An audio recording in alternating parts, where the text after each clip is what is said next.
오늘 우리는 거룩한 주일을 맞이해서 거룩한 주일을 지키고 있습니다. 우리 교회에 다니는 사람들, 예수님 믿는 사람들은 다 일요일이라고 얘기하지 않고 주일이라고 그렇게 이야기를 합니다. 일요일이라고 이야기하면 왠지 예수님 믿는 사람 같지 않고 또 교회 다니는 사람처럼 보이지 않기 때문에, 그래서 우리는 일요일보다는 주일이라고 이야기하는 것을 훨씬 더 선호하고 그렇게 하는 것이 맞다, 이렇게 생각을 합니다.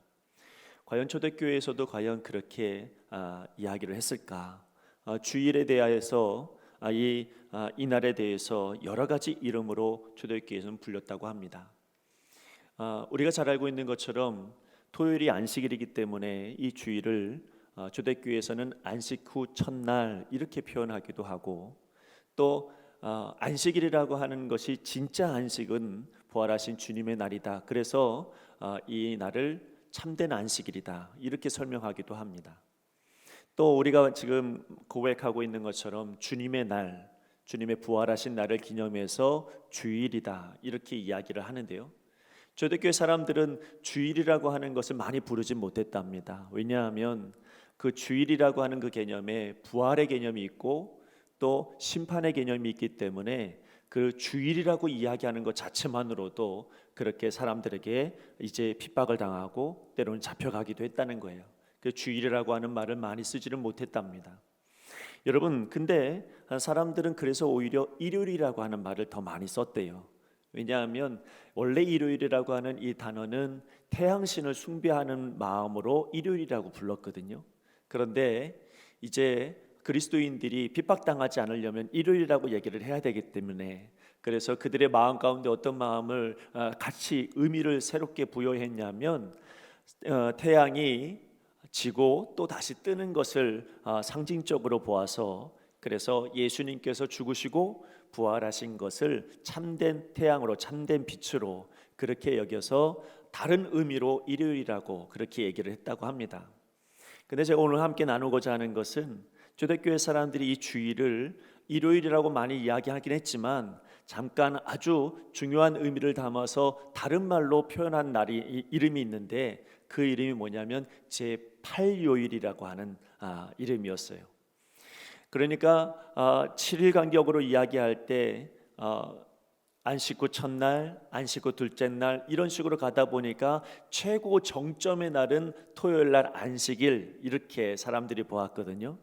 그러니까 교회를 다니는 믿음의 사람들이 최고 정점이 안식일이 아니고 부활하신 주님의 날이 최고 정점의 날이고, 부활하신 주님의 날이 새롭게 뭔가 시작하는 하나님의 시간이다, 이렇게 보았기 때문에 그래서 7일을 하나 더해서 제8요일 이렇게 불렀다는 거예요.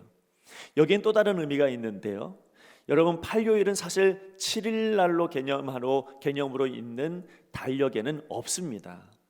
그러나 실제 하는 날이 8요일이죠. 그러므로 이 초대교회 사람들이 8요일이라고 부르면서 가졌던 마음은 뭐냐면, 실제로 달력에는 나와 있지는 않지만 그러나 반드시 있는 날, 다시 말하면 주님 오시는 그날을 기념해서 제8요일이라고 그렇게 불렀다는 거예요. 그러니까 이들의 이 제8요일, 지금으로 말하면 주일날 예배를 드리는 사람들의 심정은 어땠을까요? 주님 오실 거야, 주님께서 곧 오실 거야, 주님께서 역사해 주시는 날이 올 거야, 그런 어떤 기대감을 가지고 예배를 드리기 시작했다는 겁니다. 여러분, 그런 마음을 가지고 있으니까 성령님이 그들의 마음 가운데 진동을 주시고 은혜를 주시는 거예요. 오늘 여러분, 우리의 예배 가운데 하나님의 은혜의 진동이 일어나길 소망합니다. 오늘 여러분, 초대교회 사람들이 주님 오실 거야 라고 하는 기대감을 가지고 예배드렸던 것처럼, 우리에게 분명히 소망이 있을 거야 라고 하는 믿음을 가지고 예배를 드렸던 것처럼, 오늘 예배에 나오는 우리 모두의 마음이 이와 같은 진동으로, 이와 같은 은혜로 소망 가운데 있는 예배가 되기를 간절히 바랍니다. 오늘 성경의 말씀을 잠깐 이야기하면, 부활하신 예수님을 베드로와 요한, 많은 예수님의 제자들과 또 많은 사람들이 보았습니다. 그리고 예수님께서 말씀하신 것처럼 예루살렘에 기다리던 성령의 은혜를 경험하고 성령 세례를 받았죠. 그리고 나서 이제 원래 습관처럼 베드로와 요한이 제9시, 그러니까 오후 3시에 성전으로 향하여 갔습니다. 왜냐하면 예배드리러 가고 기도하러 간 거죠. 시간이 되었으니까 기도하러 이제 오후 3시에 갔는데, 거기에 우리가 알고 있는 것처럼 나면서부터 못 걷던 한 사람을 만나게 됩니다. 이 사람은 그냥 그 자리에 앉아서 늘 구걸하던 거지였죠.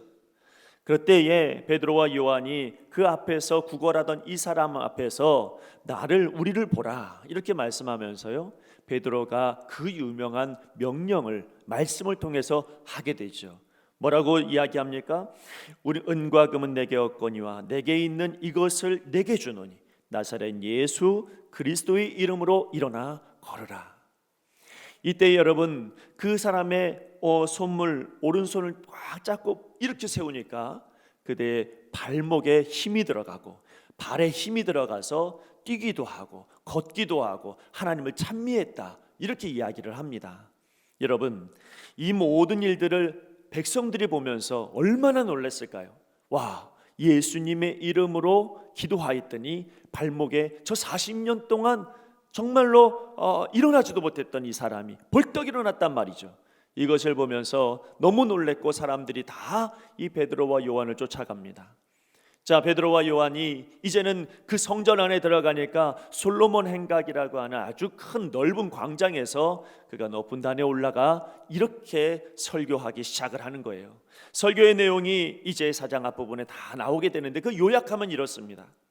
우리의 생명 되신 그리스도, 우리의 의로우신 왕이신 그리스도께서 이 땅에 오셨는데 너희들이 죽였다는 거예요. 너희들이 죽였으니 이제는 어찌할 바 없는데 하나님께서 그 예수 그리스도를 다시 부활시키셨고, 그리고 이 땅에 다시 오실 그날이 오게 될 텐데, 우리가 그 예수 그리스도를 믿음으로 말미암아, 그 믿음으로 예수의 이름으로 말미암아 이 사람이 이렇게 낫게 된 것이다. 우리가 낫게 한 것이 아니라 주님이 낫게 하셨다, 이렇게 선포하면서요, 그러면서 하시는 말씀이 이제 주님 오시는 완전한 날이 오게 될 텐데 그 이름 믿고 이제 회개해라, 이렇게 설교했습니다.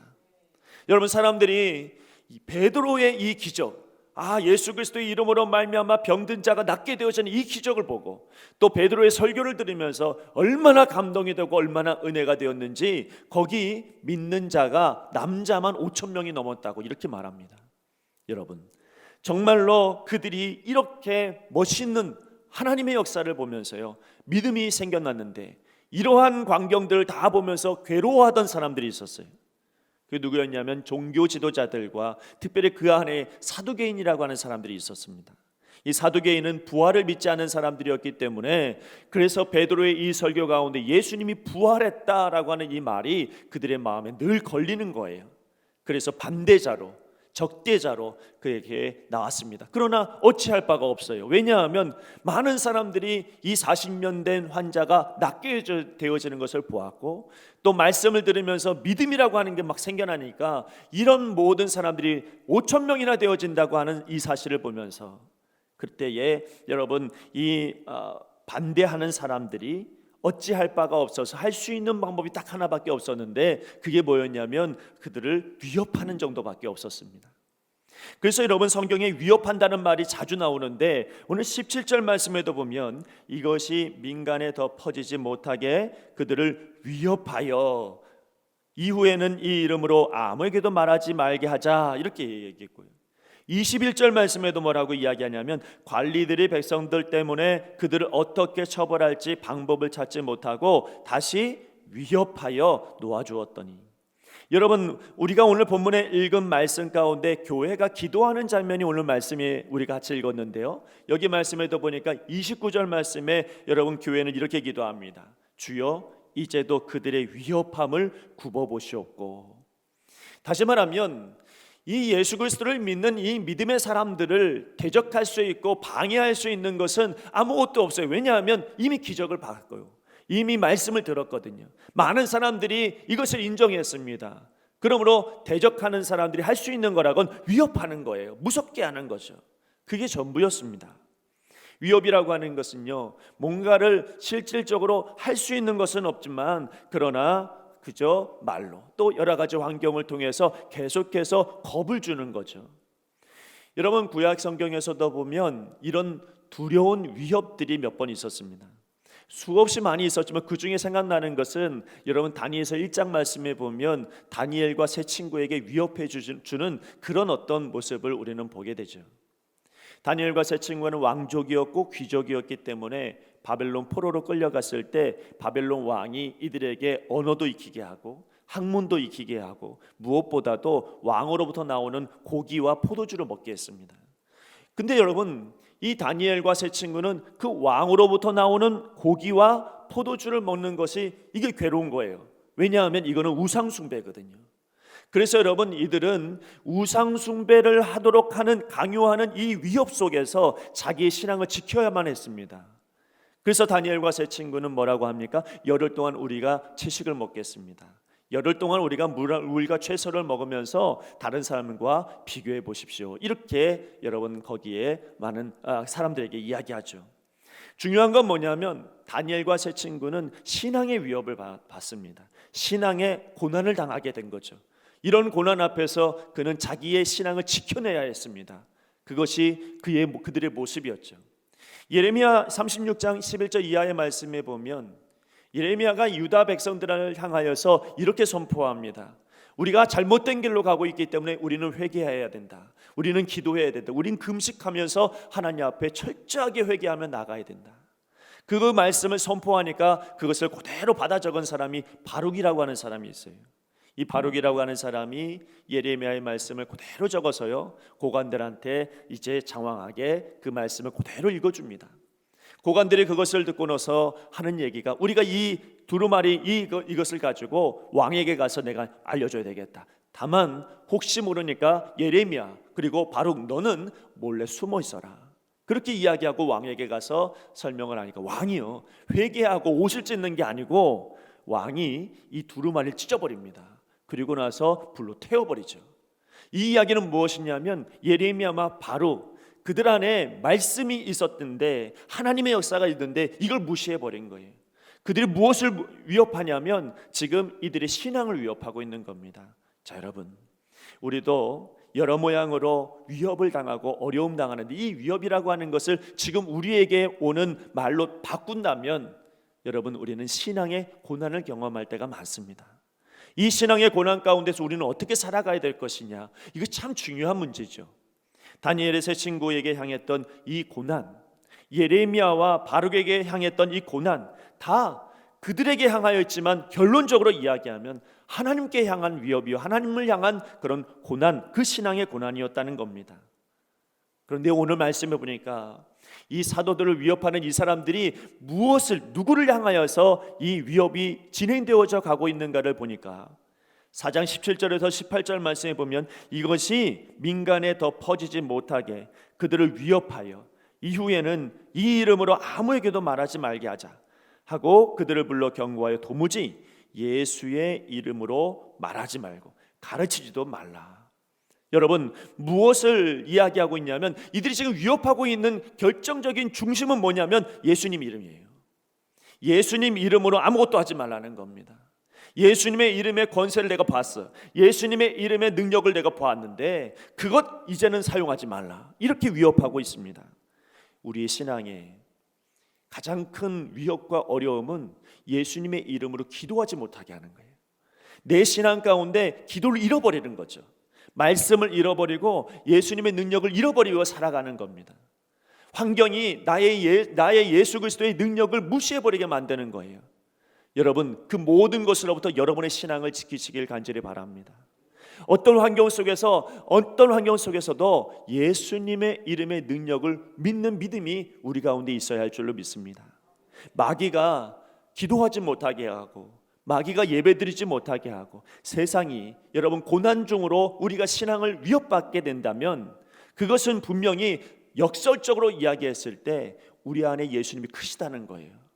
우리 안에 예수님이 거룩하시다는 거고 우리 안에 예수님이 권세가 있으시다는 뜻을 여러분 기억하셔야 됩니다. 그러므로 여러분, 어떤 고난이 우리 가운데 온다 할지라도 어떤 순간에도 예수 그리스도의 이름이 오늘 여러분의 인생을 변화시키고 바뀔 수 있을 만한 능력이 있음을 믿으시기를 바랍니다. 오늘 그 믿음이 우리 가운데 있다면 반드시 우리 예수님께서 그 이름이 말하는 것만으로도, 그 이름으로 고백하는 것만으로도, 그 이름을 선포하는 것만으로도 내 가정이 달라지고, 그 예수님의 이름을 선포하는 것만으로도 내 삶이 변화될 줄로 믿습니다. 여러분이 이제 오늘 사도들을 중심으로 교회가 기도하고 있습니다.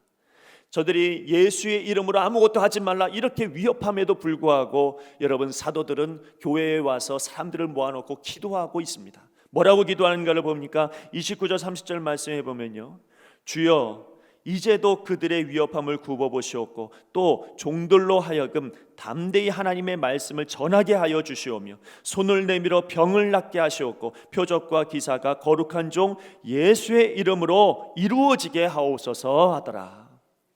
여러분, 그들의 기도는 두 가지였습니다. 위협이 오고 고난이 옵니다. 이 고난 중에도 하나님, 우리가 기도할 것이 있는데, 첫째는 뭐냐면 하나님, 예수님의 이름으로 말미암아 우리가 할 것을 하게 하옵소서. 우리가 할 게 무엇입니까? 말씀 선포하는 거예요. 말씀으로 고백하는 거예요. 말씀을 전하는 거예요. 이게 교회가 할 일이고 이것이 믿음의 사람들이 할 일이라는 거예요. 그래서 여러분, 그들이 기도합니다. 고난이 옵니다. 어려움이 옵니다. 이 고난 중에서 잃어버릴 게 아니라 하나님, 나에게 다시 예수 그리스도를 믿는 믿음으로 이 선포할 수 있는 믿음을 갖게 하옵소서. 말씀을 전할 수 있게 하옵소서. 여러분, 말씀을 선포하게 하여 주옵소서. 여러분, 오늘 우리에게 그런 믿음이 있기를 간절히 바랍니다. 또 하나 이들의 기도 제목은 뭐냐면, 하나님, 여기 40년 된 병자가 나은 것처럼, 사람들이 이 표적과 이 기사를 보면서 변화된 것처럼, 그들이 믿음을 보고 예수님의 능력을 알게 된 것처럼, 하나님, 우리에게도 이 이적과 표적이 계속해서 나오도록 그렇게 기도하고 있습니다.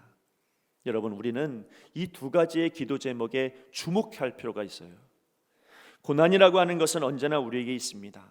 예수님을 믿는 이들에게는 언제나 신앙의 위협이 따라올 수밖에 없습니다. 그 시련이 때로는 다니엘과 세 친구에게 왔던 그 달콤한 유혹으로 올 수도 있지만, 때로는 예레미야와 바룩에게 온 것처럼 강압적인 위협으로 오기도 할 수 있지만, 그러나 그런 모든 고난에 굴복하지 않고 마땅히 교회가 해야 될 일을 우리가 하나님 앞에 기도할 수 있는 하나님의 사람이 되어야 합니다. 마땅히 고백해야 될 말씀을 선포할 수 있는 우리 모두가 되기를 간절히 바랍니다. 신앙의 어려움이 오고 시련이 오고 그러면서 내가 잃어버릴 수밖에 없는 그런 믿음 가운데 놓여지는 상황이 우리에게 펼쳐진다 할지라도, 여러분들은, 우리가 해야 될 일들은 하나님의 말씀을 믿고 선포하는 거예요. 그래서 여러분, 우리는 늘 이렇게 고백해야 됩니다. 하나님, 내 삶 가운데 어려움이 오고 시련이 온다 할지라도 그럼에도 불구하고 여호와 하나님은 나의 목자십니다. 그게 우리의 말씀의 선포예요. 그럼에도 불구하고 우리 하나님은 나의 치료자이십니다. 그럼에도 불구하고 우리 하나님은 나의 에베네셀의 하나님이십니다. 여러분, 우리가 믿음으로 이렇게 말씀을 선포하는 일, 이것은 얼마나 귀하고 복된 일인지 모릅니다.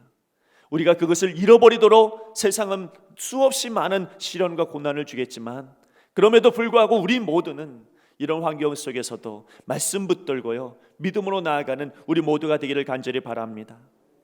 성경에 보니까 사무엘이 에베네셀 기념비를 왜 세웠는 줄 아십니까? 에베네셀의 기념비를 왜 세웠냐면, 적들이 몰려와도 우리가 하나님께만 집중하니까 하나님께서 여기까지 우리를 도우셨더라는 거예요. 여러분, 여호수아가 길갈에서 12돌을 만들어서 그것을 쌓아놓았던 이유는 뭐냐면, 가나안에 들어가려고 했더니 요단강이 막고 있더라는 거예요. 요단강을 막고 있었는데 우리가 어찌할 바 없었는데, 언약궤를 든 제사장이 그 발을 내어 놓으니까 요단강이 갈라지더라는 거예요. 그리고 그것을 건너갔다는 거예요. 그래서 그들이 길갈에다가 12돌을 세운 이유는 요단강이 막고 있어도 말씀 의지하여 믿음으로 나아갔더니 하나님께서 우리를 건너가게 하시고 요단강을 건너가게 하셨다는 거예요. 여러분의 인생에서 우리가 해야 될 일은 뭐라고 생각합니까? 우리가 해야 되는 것은 말씀을 선포하고 말씀을 믿고 말씀을 전하는 거예요. 여러분, 그것이 우리가 요단강을 건너가는 일이요, 그것이 우리 앞에 있는 막혀 있는 것들을 이겨낼 수 있는 힘이 우리 가운데 생겨나는 줄로 믿습니다. 교회는, 믿음의 사람들은 이와 같이 하나님 말씀을 인정하고요, 선포하고 의지하면서 그렇게 기도하는 삶을 오늘도 살아가야 여러분 우리가 참된 그리스도인의 모습이 되는 것입니다. 또 교회는 오늘 성전 미문에 앉아있던 나면서 못 걷게 된 이 사람이 걷고 뛰는 이 표적으로 말미암아 많은 사람들이 예수님을 알게 되었는데, 이들의 기도가 뭡니까? 하나님, 우리에게 이런 표적, 이런 기적, 이런 기사들을 계속해서 보여주십시오. 많은 사람들이 이것을 보면서 예수님을 알게, 예수님의 이름의 능력을 볼 수 있도록 그렇게 여러분 교회가 기도하고 있습니다. 우리의 기도도 이와 같아야 합니다. 여러분, 이것은 눈에 보이는 변화입니다. 말로 끝나는 것이 아니라 눈에 보이도록 변화가 일어났다는 거예요. 이런 일은 더욱 예수님의 이름의 능력이 드러나게 되는 역사인 것입니다. 다니엘과 세 친구들은 여러분 열흘 동안 우상의 고기와 그리고 포도주를 먹지 않고 채소와 물만 먹었습니다. 그런데 놀랍게도 성경에 뭐라고 되어져 있냐면 이들이요 다른 사람들보다 얼굴이 윤택해졌고 좋아 보였고 아름다웠다, 이렇게 설명하고 있습니다. 여러분, 그들이 채식주의자라서 이런 게 아닙니다. 그들은 하나님 말씀을 붙들고 그리고 자기 안에 있는 하나님을 지키려고, 신앙을 지키려고 그렇게 했던 것이죠. 그러나 그때에 하나님께서 그 모습을 보면서 주변에 있는 많은 사람들이 그들이 믿는 하나님을 인정하기 시작했다는 거예요. 예수 그리스도의 이름을 믿는 우리들에게도 이와 같은 눈에 보이는 표적이 나타나야 될 줄로 믿습니다. 여러분의 인생 가운데 도저히 바뀌지 않았던 많은 시간들, 도저히 바뀔 수 없었던 습관들이 예수님을 믿음으로 말미암아 바뀌었다면, 그러면 여러분 그 사람을 본 주변 사람들이 어떻게 판단하고 평가할까요? 저 사람이 믿는 예수님은 진짜구나, 저 사람이 믿는 하나님은 진짜구나라고 하는 이런 살아계신 하나님의 역사를 보게 될 줄로 믿습니다. 오늘 40년 된 병자입니다. 굳이 40살이라고 하는 40년 되었다라고 하는 것을 이야기할 필요는 없습니다. 그런데 성경에 굳이 40년이라고 하는 세월을 이야기한 이유는 40년 동안 안 됐다는 거예요. 40년 동안 안 되는 이 사람이 예수 그리스도의 이름으로 말미암아 일어났다는 겁니다. 여러분, 우리의 삶에도 돌아보면 늘 어떤 사람은 부정적인 사람이 있어요. 말끝마다 부정적이에요. 그런데요, 예수님을 믿음으로 말미암아 이 사람의 말과 행동이 다 달라졌다면 그러면 어떻게 될까요?